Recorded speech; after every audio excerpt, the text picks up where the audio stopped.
जिन धर्म प्रेमी भव्य जीव हो, वर्तमान शासन नायक महावीर स्वामी के शासन काल में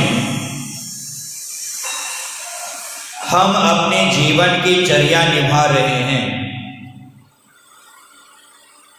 महावीर स्वामी ने मनुष्य जीवन के उत्थान के लिए, मनुष्य जीवन के उत्कर्ष के लिए रत्नत्रयात्मक आचार संहिता कही है। सम्यक दर्शन उसका आधार कहा गया है।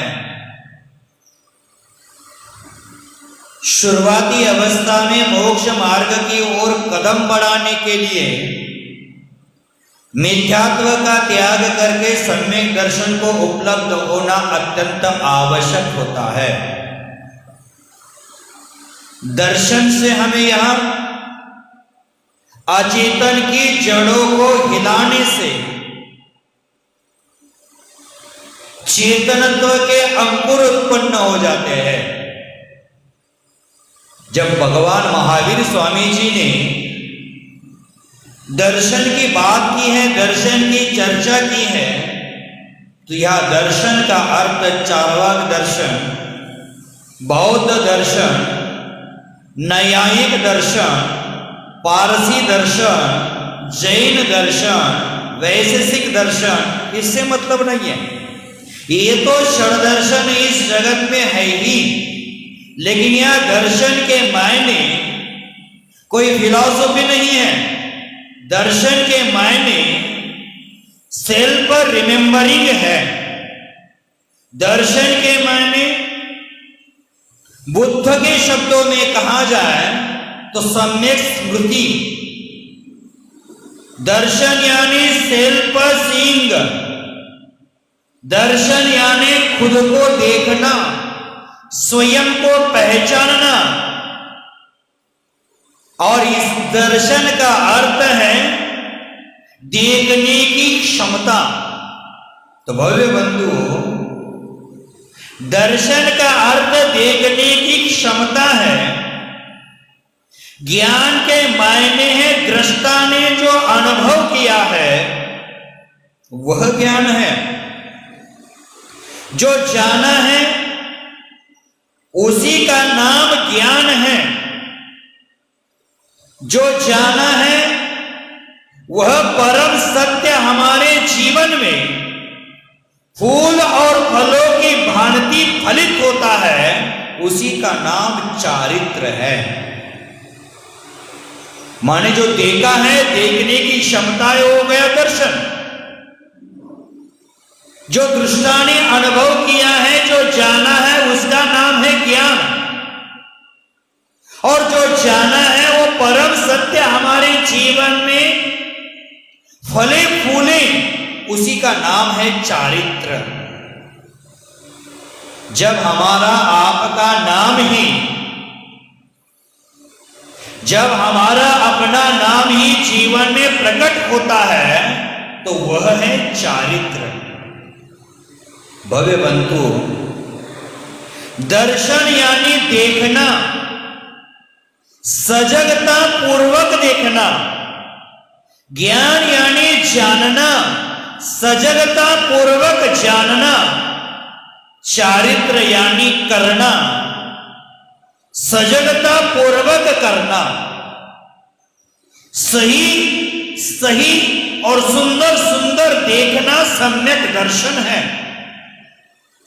सही सही और सहज जानना, सरस जानना, करना सम्यक चारित्र है।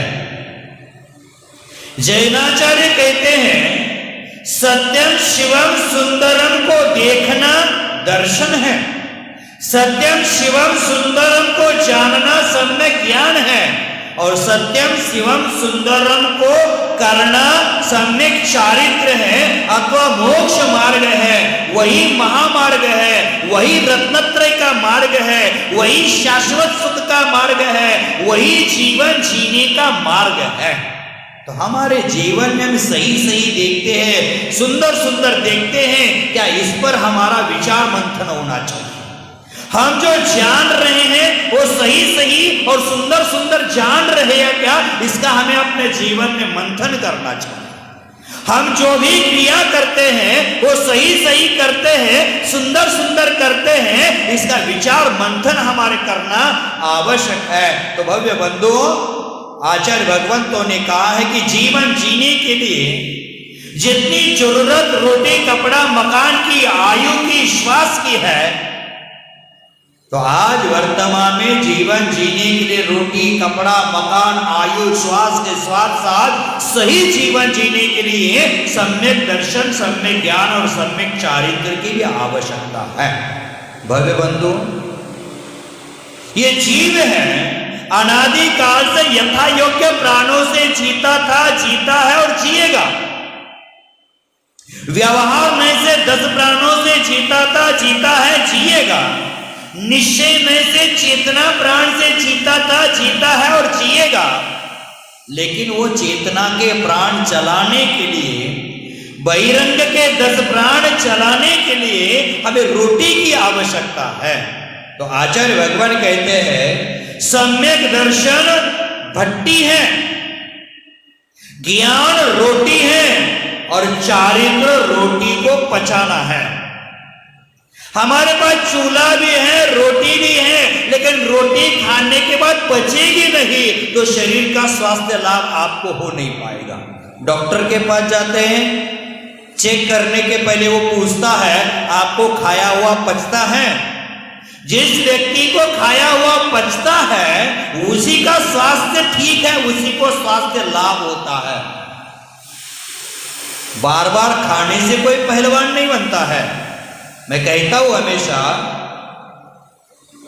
बार बार खाने से कोई पहलवान नहीं होता है, पचाने से पहलवान होता है। बहुत धन कमाने से कोई धनवान नहीं होता है, धन को बचाने से धनवान होता है। और शास्त्रों को पढ़ने से कोई ज्ञानी नहीं होता है, शास्त्र में पढ़ा हुआ है उसका आचरण करने से भगवान हुआ करता है। तो हमारे जीवन में जो दर्शन की भट्टी है, ज्ञान की रोटी है और चारित्र की रोटी, चारित्र उस रोटी को पचाने का कार्य है। दर्शन की भट्टी, और दर्शन की भट्टी में जब ज्ञान की रोटी सिकती है तो चारित्र के द्वारा रोटी का पाचन होता है। ऐसे ही श्रद्धान हो गया दृष्टा के प्रति, देव शास्त्र गुरु के प्रति। हमने जानकारी ली, ज्ञान कर लिया और चारित्र नहीं किया, तब तक आपका जीवन उज्जवल नहीं बनता है। जब तक आचरण में नहीं आता है तब तक जीवन का दर्शन नहीं होता। जब तक ज्ञान ज्ञान नहीं है, चारित्र चारित्र नहीं है, तप तप नहीं है। बिना दर्शन के, बिना दर्शन के, बिना सम्यक दृष्टि के व्यक्ति का ज्ञान है वह भी एक अज्ञान ही है, अज्ञान का ही एक रूप होता है। जब व्यक्ति का चारित्र दर्शन के अभाव में कर रहा है तो सम्यक चारित्र नहीं, एकमात्र लोक व्यवहार होता है, इस जगत को दिखाने वाला चारित्र होता है। मोक्ष मार्ग में दिखाने वाला क्रियाकांड वाला चारित्र महत्वपूर्ण नहीं माना गया है। मोक्ष मार्ग में भीतरी परिणामों के साथ, परिणामों की विशुद्धि के साथ, सम्यक दर्शन के साथ जो चारित्र है वही चारित्र मोक्ष मार्ग में साधनभूत माना है। तो भव्य बंधुओं, चारित्र और ज्ञान होना तो जरूरी है, लेकिन सम्यक दर्शन के अभाव में चारित्र हमें मोक्ष मार्ग की ओर नहीं ले जा सकता। सम्यक दर्शन के अभाव में हमारे पास कितना भी लौकिक ज्ञान क्यों ना हो, हमें मोक्ष मार्ग पर वो चला नहीं सकता है। आचार्य भगवंतों ने कहा है, एक बार चारित्र भ्रष्ट व्यक्ति पुनः चारित्र को स्वीकार करके मोक्ष जा सकता है, लेकिन सम्यक दर्शन से भ्रष्ट व्यक्ति कितना भी चारित्र पालन क्यों ना करे, लेकिन वो मोक्ष मार्ग पर नहीं चल सकता है। आचार्य महर्षि ने कहा है, किसी साधक के पास द्वादशांग जिन्वानी का ज्ञान है, जंगलों में रहकर कठिनाति कठिन साधनाएं कर लेता है, बेला तेला चौला पक्ष मास 6 मास का उपवास भी कर लेता है, लेकिन अंतरंग में सम्यक दर्शन नहीं है, तो उसकी यह सब साधना बेकार है। मिथ्यात्व के साथ हमने कितनी साधना कर ली, यह महत्वपूर्ण नहीं है। सम्यक दर्शन के साथ अल्प सा चारित्र, अल्प सी साधना हमें मोक्ष दिला सकती है, लेकिन मिथ्यात्व के साथ ढेर सारी साधनाएं हमें इस संसार में घुमाने के लिए कारण बनेगी। जैसे छड़ालाकार ने छड़ाला में कहा है, जो विमानवासी ऊथा है सम्यक दर्शन बिन दुख पाए, तहते तावर तनुदरे यो परिवर्तन पूरा करे। माने वैमानिक देव भी बन गया, लेकिन सम्यक दर्शन के अभाव में स्थावर तनु, स्थावर पर्याय में उसको जन्म लेना पड़ रहा है, मात्र सम्यक दर्शन के अभाव के कारण। तो भव्य बंधु, हमारे जीवन में सम्यक दर्शन की अनमोल निधि कितनी महत्वपूर्ण है, यह हमें समझना चाहिए। हम चारित्र मोहनीय कर्म के उदय के निमित्त चारित्र को स्वीकार नहीं पा रहे हैं, चारित्र का पालन नहीं कर पा रहे हैं, कोई चिंता मत कर देना, मात्र सम्यक दर्शन को दृढ़ रख लेना। जो सम्यक दृष्टि होता है वो अर्ध पुद्गल परावर्तन काल में मोक्ष की प्राप्ति कर लेता है, इससे ज्यादा संसार में वो नहीं रहता है। इसलिए हमारे जीवन में सम्यक दर्शन की दृढ़ता होना आवश्यक है। भव्य बंधु, साधु तो बने, साधु भी द्रव्यलिंगी साधु और भावलिंगी साधु। द्रव्यलिंगी साधु बनकर कठिनाति कठिन साधना कर लिए, नवग्रह तक पहुंच गए, लेकिन फिर भी सम्यक दर्शन के अभाव में वहां से च्युत होकर संसार में भ्रमण करना पड़ता है। सम्यक दर्शन को स्वीकार करके सम्यक दर्शन के साथ नरक जाना अच्छा है, लेकिन मिथ्या दर्शन के साथ स्वर्ग जाना अच्छा नहीं है।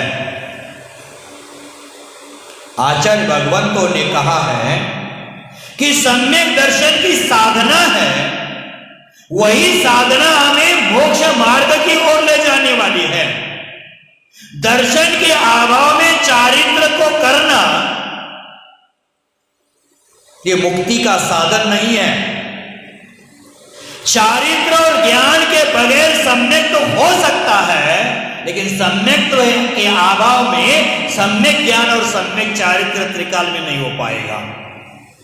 भव्य बंधु, यदि कोई वर्तमान में व्यक्ति को चारित्र को स्वीकार न करे तो भी भविष्य में वो मुक्ति को प्राप्त हो सकता है, लेकिन सम्यक्त्व के अभाव में वो संबोधि को प्राप्त नहीं कर सकता है। सम्यक्त्व के अभाव में मोक्ष मार्ग की यात्रा उसकी प्रारंभ नहीं हो सकती है, और सम्यक्त्व के अभाव में वैसे ही है जैसे बगैर अंक का झेरो। बगैर अंक की झेरो की क्या कीमत है? हजारों झेरो हमने लिख लिए, उसकी कोई वैल्यू नहीं है, लेकिन पीछे एक अंक है और उसके सामने एक झेरो लिखी तो 10 हो जाता है, 2 झेरो लिख ली तो 100 हो जाता है, 3 झेरो लिख लिया तो 1000 हो जाता है, 4 लिख लिए तो 10,000, 5 लिख लिए तो लाख, 6 लिख लिए तो 10 लाख, 7 लिख लिए तो करोड़, 8 लिख लिए तो 10 करोड़। गिनती बढ़ती गई, झेरो की कीमत कब बढ़ गई? पीछे अंक है। 8 झेरो लिखे एक अंक के सामने उसका 10 करोड़ जोड़ हो गया, और धीरे से किसी ने पीछे का एक अंक पोंछ दिया, एक संख्या पोंछ दी और पूछा सामने कितना लिखा है, तो आप क्या बोलोगे? शून्य है, झेरो है, कोई वैल्यू नहीं। उसी प्रकार हमारे जीवन की यात्रा है, जो सम्यक दर्शन के अभाव में शून्य के समान है। चारित्र हम पालन कर रहे हैं, ज्ञान हम कर रहे हैं, भक्ति कर रहे हैं, पूजा कर रहे हैं, अर्चना कर रहे हैं, पाठ पढ़ रहे हैं, लेकिन सम्यक दर्शन के अभाव में सब व्यर्थ है। आचार्य महाराज वादिराज सूरीश्वर स्तोत्र राज यतिभाव स्तोत्र जी में कहते हैं, शुद्धे ज्ञाने सुचिनि चरिते सत्य पित्वय नीचा भक्ति नोचे धनवती सुधा वंचिका कुंचकेयम शक्य खाटम भवती सुखम। उसमें आचार्य महाराज जी ने कहा है, शुद्ध ज्ञानी सुचिनि चरिते, शुद्ध ज्ञान है, शुद्ध चारित्र है, लेकिन शुद्ध सम्यक भक्ति नहीं है तो मोक्ष महल में, मोक्ष महल के दरवाजे में जो लगा हुआ मोह का ताला है वो खोलने का सामर्थ्य किसी में नहीं होता है। तो ज्ञान और चारित्र के साथ साथ हमारा दर्शन सम्यक होना चाहिए, तभी जाकर हमारा मोक्ष मार्ग प्रारंभ हो सकता है।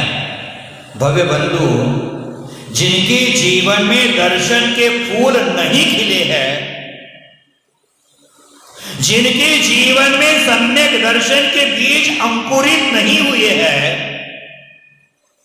जिनके जीवन में सम्यक दर्शन के दीप ज्योतिर्मय नहीं हुए हैं, उस व्यक्ति की मुक्ति कभी भी नहीं हो सकती है। चारित्र से च्युत हुआ आदमी एक बार पुनः चारित्र को स्वीकार करके मुक्ति के साम्राज्य को प्राप्त कर सकता है, लेकिन दर्शन से मुक्त हुआ व्यक्ति सांसारिक तुच्छ वस्तु को भी नहीं प्राप्त कर पाएगा। इसलिए मोक्ष महल की नींव क्या है, मुक्ति मंजिल की नींव क्या है, तो सम्यक दर्शन मुक्ति मंजिल की नींव है। यह हमें समझना चाहिए। व्यक्ति का जैसा दर्शन होगा वैसा ही उसका ज्ञान होगा और उसी प्रकार उसका चारित्र बनेगा। आज इस जगत में अनेक बहुत सारे पेड़ पौधे हम देखते हैं, वनस्पति देखते हैं, और पेड़ की पत्ती तोड़कर हम मुख में डालते हैं तो उस पेड़ की पत्ती में कड़वाहट होती है। उस कड़वाहट का मूल कारण उस पेड़ का फल नहीं है। पेड़ फूलों से भरा हुआ है, वो पेड़ नहीं है। उस पत्ती में जो कड़वाहट है उसका कारण न फूल है, न फल है, न पत्ते हैं। उसका मूल कारण है उस पेड़ की जड़ें, उस पेड़ का बीज। जो बीज खुद जहरीला है उसका पत्ता कभी मीठा नहीं हो पाएगा। खारापन उसमें जरूर आएगा। जिसकी जड़ें खारी है उसका पेड़ भी खारा, पत्ता भी खारा, फूल भी खारा और फल भी खारा है। और जिनकी जड़ें मीठी है उसका फल भी मीठा, फूल भी मीठा, पत्ता भी मीठा। उनकी सुरभीत माधुर्यता फलों में होती है। जिनकी जड़ें मीठे हैं, जहां जड़ ही जहरीले है तो जीवन विषैला होगा ही। हमारी यात्रा कोल्लू के बैल की यात्रा तुल्य हो गई है तो हम संसार में घूमेंगे ही। भव्य बंधुओं, जहां साफ स्वच्छ शुद्ध निर्मलता है वहां व्यक्ति थोड़ा भी आगे बढ़ेगा, 4 कदम भी आगे बढ़ेगा तो आकाश से सरोवर हो जाएगा, भक्त से भगवान हो जाएगा, शैतान से इंसान हो जाएगा, पापी से पावन हो जाएगा। अगर साफ सुथरा स्वच्छ सम्यक रीति से अगर कदम बढ़ाएगा तो। भव्य बंधु, सम्यक रीति से सम्यक बढ़ाने वालों व्यक्ति को मोक्ष उपलब्धि के लिए भले 10 भाव, 20 भाव, 40 भाव, 50 भाव लग सकते हैं, लेकिन कुछ न कुछ रास्ता तो नाप लेता है, रास्ता तो कम होता है। संसार और मोक्ष की दूरियां तो कम से कम हो जाती है, लेकिन चलना हमें सही है, सही दिशा में है, सम्यक दिशा में है, मोक्ष मार्ग पर हमें चलना चाहिए। तो आचार्य भगवंतों ने कहा है कि हमारे जीवन में बीज बरगद का है, और बीज बरगद का है, वो आज बरगद का बीज हमारे हाथ में है। वो जब तक जमीन में नहीं जाता है तब तक अंकुरित नहीं होता है। उसी प्रकार हमारा जीवन सम्यक दर्शन की भूमि में नहीं बोते हैं तब तक हमारे जीवन में ज्ञान और चारित्र का अंकुरण नहीं होगा, और जब तक ज्ञान और चारित्र का अंकुर उत्पन्न नहीं होता है तभी तक हमारे जीवन में सुख के फूल नहीं खिलेंगे और मोक्ष के फल नहीं मिलेंगे। भव्य बंधुओं, हमारे जीवन में सम्यक दर्शन की प्राप्ति होना, समीचीन धर्म का करना, समीचीन तप करना, ये एक सौभाग्य है, महाभाग्य है, अहोभाग्य है। भव्य बंधुओं, दर्शन है वो बरगद का बीज है। सम्यक दर्शन जीवन की आधारशिला है, मोक्ष का फाउंडेशन है। दर्शन के सीधे साधे मायने हैं ध्यान पूर्वक देखो। ज्ञान का सीधा साधा अर्थ है ध्यान पूर्वक जानो, और चारित्र का सीधा अभिप्राय है ध्यान पूर्वक करो। अब देख लेना, सुबह का समय है, 8:15 बजे है, रात भर हमने नींद ली है और यहां भी नींद ले रहे हैं, ध्यान पूर्वक सुन नहीं रहे हैं, ध्यान पूर्वक जान नहीं रहे हैं, तो ध्यान पूर्वक करेंगे क्या और मोक्ष में चलेंगे क्या? मैं यहां मां की लोरियां सुनाने नहीं, शेर की दहाड़ लगाने आया हो, और जो मूर्ख व्यक्ति शेर की दहाड़ सुनकर भी सो रहा है वो अपने जीवन को बर्बाद कर रहा है। भव्य बंधुओं, हमारे जीवन में ध्यान पूर्वक करना, ध्यान पूर्वक जानना और ध्यान पूर्वक देखना ही सम्यक दर्शन, सम्यक ज्ञान और सम्यक चारित्र है। यानी देखो, जानो और करो, ये तत्व हमेशा जीवन में याद रखना। देखो, जानो और करो, देखो, जानो और बिगड़ो मत। हमारे जीवन में ऐसे मौलिक सूत्रों को याद रखना चाहिए, क्योंकि देखना ही ज्ञान को जन्म देगा, देखना ही चारित्र को उत्पन्न करेगा।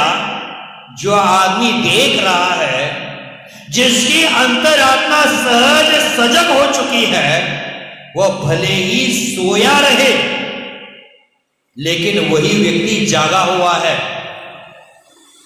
कोई सुसुप्त चेतना है, उसका शरीर जागृत रहे, उनकी आंखें खुली रहे, फिर भी वह व्यक्ति सोया है।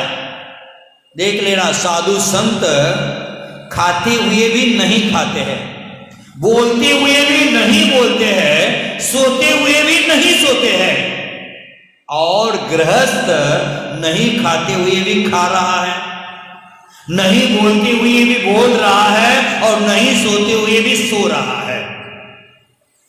साधु खा रहा है लेकिन खाते समय भी सोच रहा है कि ये मेरा खाना मात्र शरीर की स्थिति को कायम रखने के लिए है।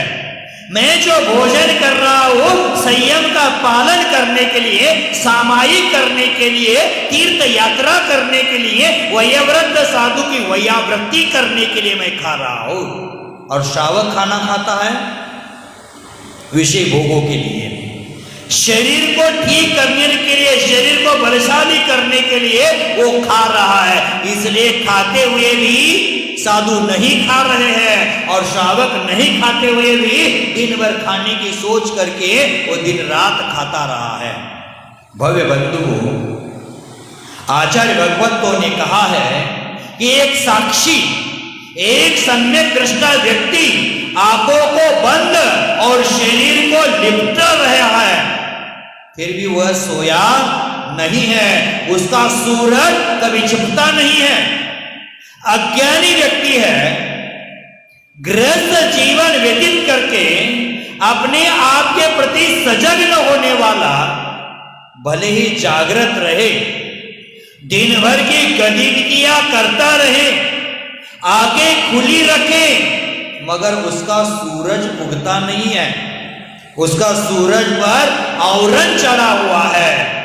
या सूरज का अर्थ, सूरज का मायना आसमान के सूरज से मत लग लेना, उसके मायने तो भीतर के शून्य आकाश में बैठा हुआ जो दर्शन का सूरज है उससे रख लेना। जब जीवन में दर्शन का सूरज उदित होता है तभी जाकर मोक्ष मार्ग में हम 4 कदम आगे बढ़ सकते हैं।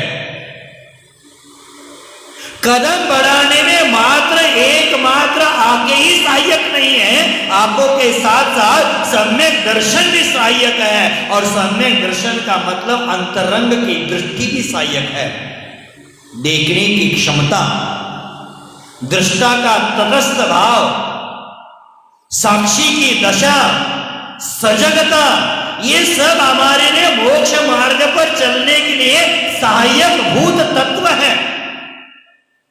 जगत को देखो, जगत से भागना मत। जगत से भागना कोई मोक्ष मार्ग नहीं है, जगत में रहकर जगत से भिन्न रहना ये मोक्ष मार्ग है। जैसे कीचड़ में रहकर कीचड़ से भिन्न रहना कमल का स्वभाव है, और कीचड़ में रहकर कीचड़ में लिप्त रहना ये कीड़े का स्वभाव है। तो हमारा जीवन इस संसार की कीचड़ में, जगत की कीचड़ में रहकर भी उससे भिन्न रहना, एक कमल की भांति मोक्ष मार्ग पर चलना है। और इस गृहस्थी के संसार के कीचड़ में रहकर कीचड़ में रेंगना, कीचड़ में मरना ये कीड़े का जीवन है। तो भव्य बंधु, अपने जीवन में जगत से पलायन नहीं करना है, जगत में जीना है। क्योंकि जीवन का क्रम दूसरा है, जगत का क्रम पहला है। क्योंकि हम इसी जगत में पैदा हुए हैं, इसी जगत में जीते हैं और इसी जगत में हम मरते हैं। जगत से भिन्न रहकर हम आत्म साधना भी नहीं कर पा रहे हैं, क्योंकि जगत में जाना पड़ता है शरीर की स्थिति को कायम रखने के लिए। तो जगत से भागना साधना नहीं है, जगत में रहकर भी इस जगत से भिन्न होकर जीना सही साधना है। कांटों से डरना मत, क्योंकि कांटों से घिरा ही गुलाब होता है और वह हमें सुगंध सुरभि देता है। भव्य बंधु, इस जगत का हमसे अनादिकालीन संबंध है। इसलिए देखो कि संसार कैसा है, यह जगत कैसा है, संसार क्या है, जगत क्या है, हमारा उसमें कौन सा रोल है, हम कौन से एक्टर बने हैं, हम कौन सा पात्र निभा रहे हैं, हमने कौन सी एक्टिंग करना है, इस पर हमें ध्यान देना है। लेकिन उस नाटक में नाटक करने वाला व्यक्ति है, जो पात्र है, उसी पात्र को जीवन का अंग समझ ले तो उसकी मूर्खता है। जैसे नाटक में राजा है, करोड़पति है, अरबपति है, खरोड़पति है, लेकिन झोपड़ी में रहता है और झोपड़ी में रहकर भी स्वयं को करोड़पति समझ ले तो मूर्खता है। उसी प्रकार इस संसार में हम भी नाटक कर रहे हैं। किसी ने बाप का रोल निभाया है, किसी ने माँ का, किसी ने पत्नी का, किसी ने पति का, किसी ने बेटे का, किसी ने बेटी का, हमने साधु का, सबने अपना अपना रोल निभाया है और उसी रोल को अपना मानकर हम बड़ी मूर्खता कर रहे हैं। हमारा असली स्वरूप क्या है, वास्तविक हमारी स्थिति क्या है, यह हम जान ही नहीं रहे हैं, तो हमारा जीवन बर्बाद है। तो आचार्य भगवंतों ने कहा है, इस संसार की दशा को देखो, इस संसार की अवस्था को देखो, किसके साथ हमारा क्या संबंध है, किसकी क्या अभिव्यक्तियां हैं, यह हमें देखना चाहिए। कल तक जो हम आनंदित थे, कल तक जो हम पर प्रफुल्लित था, गौरवान्वित था, आज वह हम पर क्रोध कर रहा है। क्यों कर रहा है? जानो संसार का स्वभाव। यदि घर पर जाने पर आपकी बीवी हंसती है, खिलखिलाती है, मुस्कुराती है, लेकिन न जाने ऐसा क्या हो जाता है, क्षण में वही हंसने वाली, मुस्कुराने वाली, खिलखिलाने वाली पत्नी हमें ताने मारना शुरू कर देती है, ताने कस देती है, चिंगारियां बरसने लगती है। तब हमें जानना चाहिए, हमें प्रयत्न करना चाहिए कि संबंध क्या है। दाम्पत्य जीवन के बीच में ऐसी कौन सी दरारें आई है, कल तक फूल बरसा रही थी, आज चिंगारे बरसा रही है। भव्य बंधु, मात्र यही देखना है, हमें जानना है हमें, और जानकर उसी चिंगारी से दूर होने में हमारी भलाई है। भव्य बंधु, खुली आंखें, सजग आंखें से देख लेना, ये देखना कि जीवन में ज्ञान के बीजों को बोएगा, सम्यक रीति से हम संसार की स्थिति को देखते हैं तो हमारे हृदय रूपी वसुंधरा में वही ज्ञान के बीज बोएगा, वही मनन का मार्ग प्रशस्त करेगा, वही चिंतन की धारा प्रवाहित करेगा। यह सबसे बड़ा महामंत्र है कि सजगता के साथ देखना, सहजता के साथ देखना, सही सही देखना, सुंदर सुंदर देखना, इससे बड़ा कोई मंत्र नहीं है। ऐसा मंत्र है कि जिनमें न कोई ज्ञान है, न कुछ करना है, न भूखा रहना है, न उपवास करना है, न धन लुटाना है। ऐसा मंत्र है जो हमारे जीवन में आध्यात्म का अभ्युदय कर देता है और आत्म अनुष्ठान की ओर हमें ले जाता है। वह मंत्र है सही सही देखो, सुंदर सुंदर देखो, सही सही जानो, सुंदर सुंदर जानो, और सही सही करो, सुंदर सुंदर करो। भव्य बंधु, हमारे जीवन में जितनी सहजता आएगी, सजगता आएगी, सरलता आएगी, उतना जीवन हमारा सुख में परिवर्तित हो जाएगा। भव्य बंधु, जब मनुष्य का अंतःकरण बदल जाता है तो उसका आचरण भी बदल जाता है, और अंतःकरण बदलने के लिए सम्यक दर्शन की आवश्यकता है। बाहर के द्वार और बाहर के द्वारा भीतर को रूपांतरित नहीं किया जा सकता है। अंतरंग के द्वारा बहिरंग को, बहिरंग के जगत को रूपांतरित कर सकते हैं, लेकिन बाहरंग के क्रियाकांड के द्वारा अंतरंग के परिणामों में रूपांतरण हो, यह कोई संभव नहीं है। अंतरंग परिणाम शुद्ध है तो बहिरंग की क्रिया शुद्ध हो सकती है। जैसे कुएं में पानी गंदा है तो बाहर पानी कैसा आएगा? गंदा। और कुएं का पानी साफ सुथरा है तो बहिरंग में बाल्टी हमारी है सोने की हो, चांदी की हो, कितनी भी साफ सुथरी हो, लेकिन पानी में गंदा जल है तो बाल्टी में गंदा जल आएगा। उसी प्रकार हमारे अंतःकरण रूपी कुएं में, हृदय रूपी कुएं में, अंतर मन के कुएं में गंदगी भरी है तो बहिरंग की सुवर्ण की बाल्टी जैसे कितनी भी चर्या अच्छी कर लेना, लेकिन उसका रिजल्ट गंदा ही निकलेगा। और अंतरंग में साफ सुथरा है, अंतरंग की भावों की विशुद्धि है। एक बार बहिरंग की क्रिया में गलती हो सकती है, लेकिन अंतरंग का परिणाम शुद्ध होने के कारण वो शुद्ध सम्यक्त्व के कारण शुद्ध और सिद्ध बन सकता है। भव्य बंधु, हमारे जीवन में बदलाव आना जरूरी है। बहिरंग की क्रिया कितनी कर ले, अंतरंग में बदलाव हो कोई संभव नहीं, लेकिन अंतरंग में बदलाव हो तो बहिरंग की क्रिया जरूर बदल सकती है। तो बाहर का जगत स्वतः ही बदल जाता है, यह हमें समझना चाहिए। ऐसा नहीं कि तब बाहर की दुनिया बदल गई। बाहर की दुनिया तो वही की वही है, जैसी थी वैसी ही है। मजहब हम बदल गए हैं, हमारा विचार बदल गया है, हमारा आचरण बदल गया है, हमारा चारित्र बदल गया, तो दुनिया बदली बदली लग रही है। जैसे काला चश्मा पहना तो दुनिया काली, सफेद चश्मा पहना तो दुनिया सफेद। उसी प्रकार अंतरंग में रूपांतरण हो, अंतरंग में बदलाव हो तो बहिरंग की दुनिया बदली बदली दिखेगी। और अंतरंग में बदलाव नहीं आया, बदला लेने की भावना है, तो बहिरंग की दुनिया कभी बदल नहीं पाएगी। बदलाव की शुरुआत स्वयं से करो। हमें लगता है पत्नी को बदलाव करना चाहिए, पत्नी को लगता है कि पति को बदलाव करना चाहिए, दोनों को लगता है बेटे बदलने चाहिए, लेकिन बदलाव की शुरुआत स्वयं से करो, दुनिया अपने आप बदल जाएगी।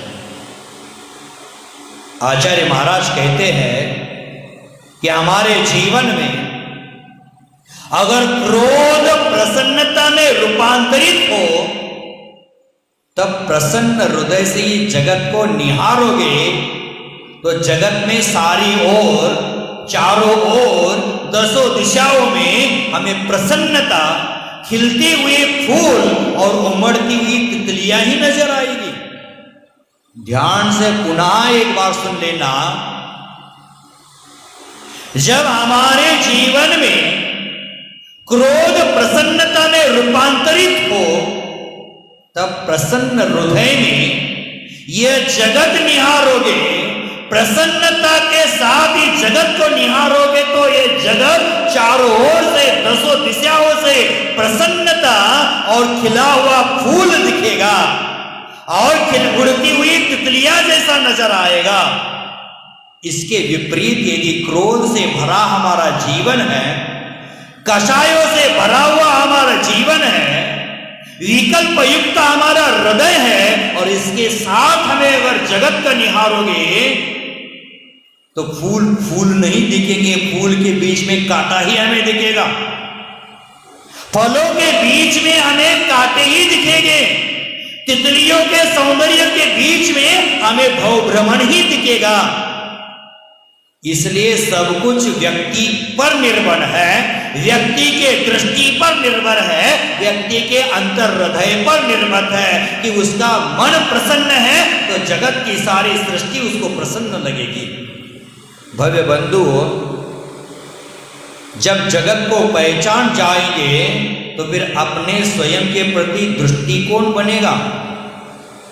जब अपने जीवन को देखोगे तो पता चलेगा कि चित्त की क्या अवस्थाएं है, हमारे मन की क्या दशा है, हमारे भीतर क्या भाव है, हमारी भाव दशाएं क्या है, चित्त में कौन सी विकृतियां और चित्त में कौन सी विपत्तियां, चित्त में कौन से विकल्प पले बढ़ रहे हैं, कौन सी वृत्तियां बढ़ रही है, यह हमें अपने आप समझ में आएगा।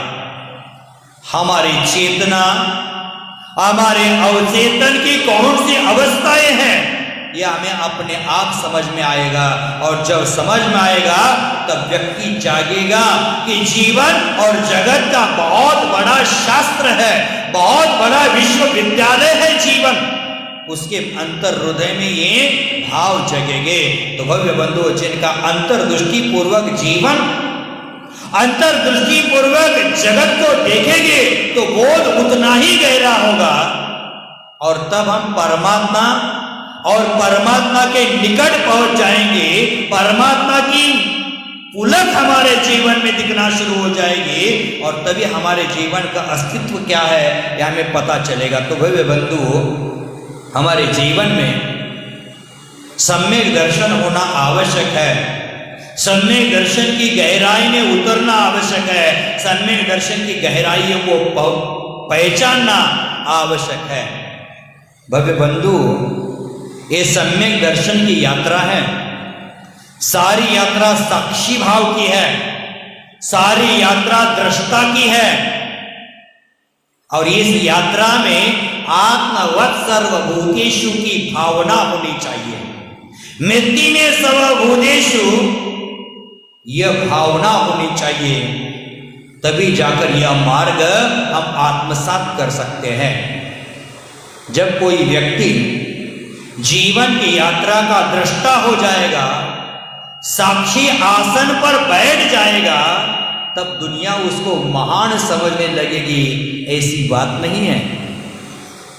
दुनिया में विक्षिप्तता और तमस का विस्तार है, इसलिए दुनिया तो उसे पागल ही कहेगी। तब दुनिया के द्वारा जीसस को क्रॉस पर लटकाया जाएगा, सुकरात को जहर का प्याला पिलाया जाएगा,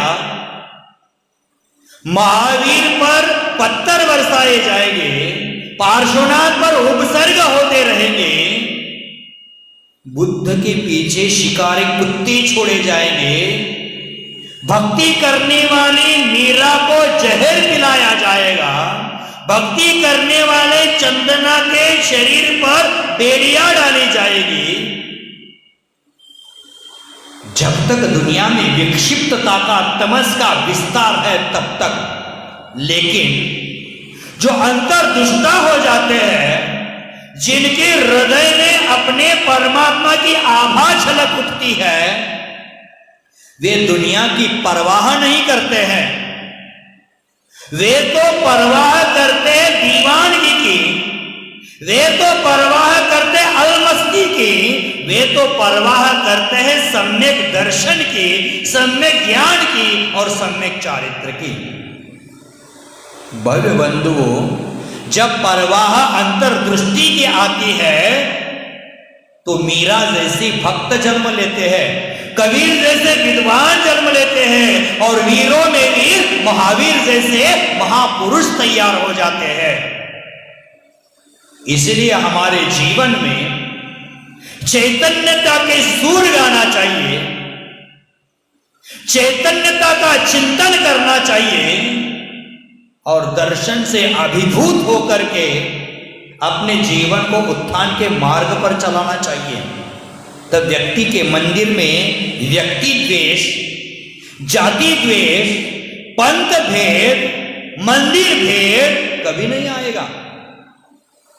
तब वे व्यक्ति जिनकी अंतरंग की दृष्टि उज्जवल बन चुकी है, वह व्यक्ति मस्जिद के सीढ़ी पर खड़े होकर के राम के नाम गाना शुरू कर देंगे और मंदिर के सीढ़ियों पर खड़े होकर के खुदा की इबादत करना शुरू कर देंगे। राजमहल में खड़े होकर भी मीरा के पांवों में घुंघरू बन जाएंगे और परमात्मा की भक्ति में न जाने मीरा कब तक नाच उठेगी। भव्य बंधुओं, सम्यक दर्शन चाहिए, अंतर दर्शन चाहिए, अंतरंग परिवर्तन चाहिए, प्रदर्शन नहीं। प्रदर्शन नहीं, हमें दर्शन चाहिए।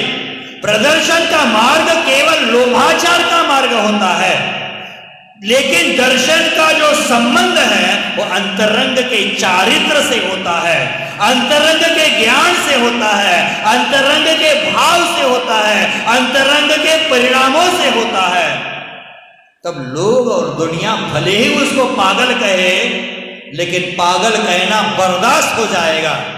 लोग गाली गलौज करे, लेकिन वही गाली गलौज उसको गीत रूप में सुनाई देगी।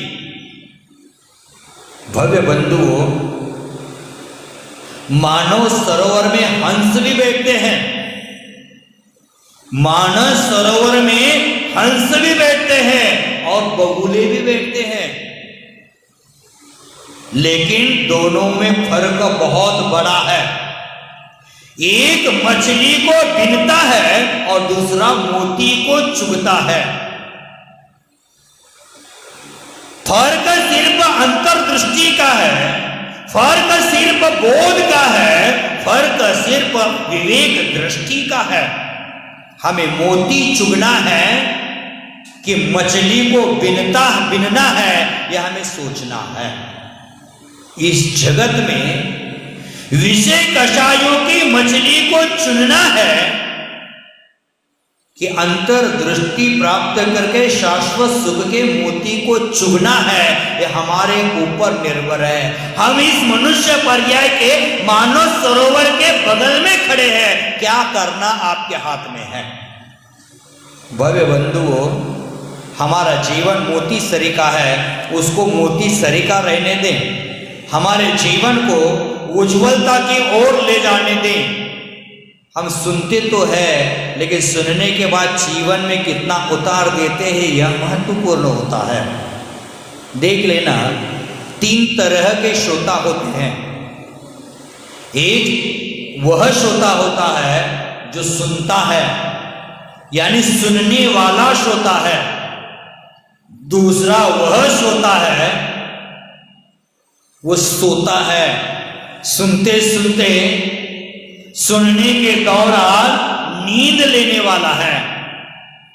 और तीसरा श्रोता है, वो सरोता है। सरोता यानी श्रोता जो न सुनता है न सोता है, केवल सरोते की तरह, करोती की तरह काटने का काम करता है। श्रोता 3 प्रकार के होते हैं। एक श्रोता गाय की तरह होता है, एक श्रोता भैंस की तरह होता है, और एक श्रोता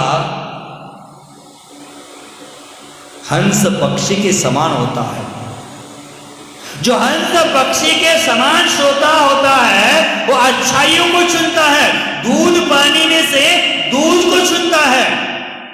गाय का श्रोता है, तालाब के किनारे खड़े होकर पानी पीती है, उसी प्रकार आराम से सुनेगा। और भैंस क्या तरह सोता है, पानी में जाएगा, मल मूत्र विसर्जन करेगा और पुनः वह पानी पिएगा। श्रोता 3 प्रकार के होते, एक मिट्टी की तरह होते हैं, एक पाषाण की तरह होते हैं, और एक पानी में बनी काई की तरह होते हैं। मिट्टी के तरह वह श्रोता होते हैं, जैसे बरसात में पानी बरसता है, मिट्टी गीली होती है, अंतरंग से भी गीली, बहिरंग से भी गीली, लेकिन बरसात खत्म होने के बाद उसे कुदाली से भी खोदा जाए तो खुदेगी नहीं, इतनी कठोर बन जाती है। उसी प्रकार कई श्रोता गुरुओं के प्रवचन में अंतरंग बहिरंग से भीग जाते हैं, द्रवित हो जाते हैं, लेकिन व्यापार में जाए तो इतना कठोर हो जाते हैं, सब भूल जाते हैं। ये होते मिट्टी की तरह श्रोता। दूसरे श्रोता होते पाषाण की तरह, बरसात में ऊपर ऊपर से भीगते हैं, लेकिन अंतरंग से सूखे के सूखे रहते हैं। उसी प्रकार ये पाषाण की तरह श्रोते होते हैं, वो साधु के संतों के संगति में जाकर के धर्म से भीग जाते हैं, बहिरंग का धर्म करते हैं, बहिरंग की क्रियाकांड करते हैं, लेकिन अंतरंग से सूखे के सूखे रह जाते हैं। इन श्रोताओं का भी कोई मोल नहीं है। और तीसरा श्रोता काई की तरह होता है। काई पानी में तैयार होती है, और पानी में, नदी में जब बाढ़ आती है तो उस पानी के साथ बहते बहते सागर को जाकर मिलती है, महासागर बन जाती है। उसी प्रकार 3 नंबर के श्रोता है, कभी ना धर्म किया है, न कभी सम्यक दर्शन की ज्योति को प्रज्वलित किया है, न समीचीन ज्ञान को उसने प्राप्त किया है, न कभी जीवन में चारित्र को अपनाया है। जब साधुओं के चातुर्मास रूपी बरसात होती है, उसमें उनके अंतरंग के जीवन में परिवर्तन आ जाता है, मानस सरोवर में काई रूप पैदा हो जाते हैं, और साधु संतों के साथ दीक्षा लेकर के वो उनके साथ चलना शुरू कर देते हैं। जैसे काई गंगा के साथ सागर को जाकर मिली और महासागर बन गई, उसी प्रकार ये मानव साधु संतों के साथ दीक्षा लेकर चल करके एक दिन महामानव बन जाता है। ये साधु संतों के साथ चलने वाला भक्त एक दिन भगवान बन जाता है। तो आपको सोचना है आप किस प्रकार के श्रोता है, मिट्टी की तरह, पाषाण की तरह, इकाई की तरह, हंस पक्षी की तरह, गाय की तरह कि भैंस की तरह।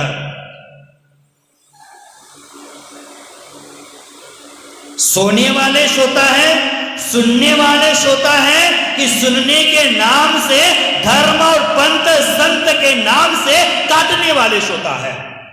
हम किस प्रकार के श्रोता है, स्वयं की समीक्षा कर लेना।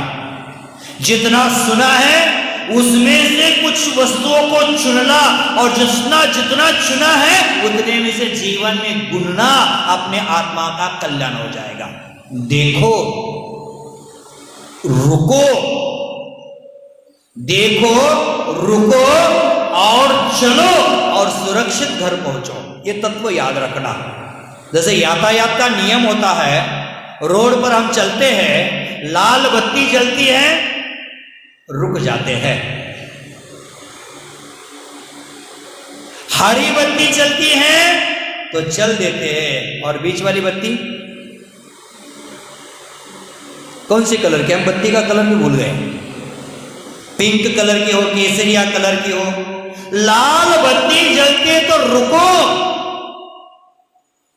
पिंक कलर की, केसरिया कलर की बत्ती जलती है तो देखो। हरी बत्ती चलती है तो चलो और सुरक्षित घर पहुंचो। उसी प्रकार हमारे परिणाम क्रोधादि कषाय हो रहे हैं तो अपने जीवन में लाल बत्ती जलाना, रुको, देखो ये क्रोधादि कषाय क्यों हो रहे हैं, उसका कारण समझो और पुनः हरी बत्ती चलेगी तो चारित्र को स्वीकार करो और अपने घर पहुंचो। इसका मतलब मोक्ष महल में पहुंचो। मोक्ष महल में पहुंचने के लिए हमारे जीवन में यातायात के नियम को फॉलो करना आवश्यक है। जीवन में आज के प्रवचन का यही सूत्र हमेशा याद करना। देखो, रुको, चलो और सुरक्षित घर पहुंचो। यही अपने जीवन का अंग होना चाहिए, यही अपने जीवन का लक्ष्य होना चाहिए। सभी जीवन का लक्ष्य यही हो, यही मंगल भावना करता हो, क्योंकि अब घड़ी की लाल बत्ती जल गई है, अब रुकने की आवश्यकता है। रुको, घड़ी की ओर देखो। हरी बत्ती चलेगी, 9:30 बजेगा तो चलो चौके में जाकर 2 रोटी खाओ और अपनी साधना में मस्त हो जाओ। यही जीवन का नियम है, यही जीवन की स्थिति है। आपके जीवन की स्थिति को कायम बनाने के लिए ये 3 बत्ती पर हमेशा ध्यान रखना है, जीवन को उज्जवल बनाना। ये जीवन की 3 बत्ती ही सम्यक दर्शन, सम्यक ज्ञान और सम्यक चारित्र है। यही अपने जीवन का मुख्य अंग होना चाहिए। सभी जीवन में सम्यक दर्शन, ज्ञान, चारित्र की उपलब्धि हो। यही मंगल भावना के साथ लंबी चर्चा को यही रोक देते हैं। जय महावीर।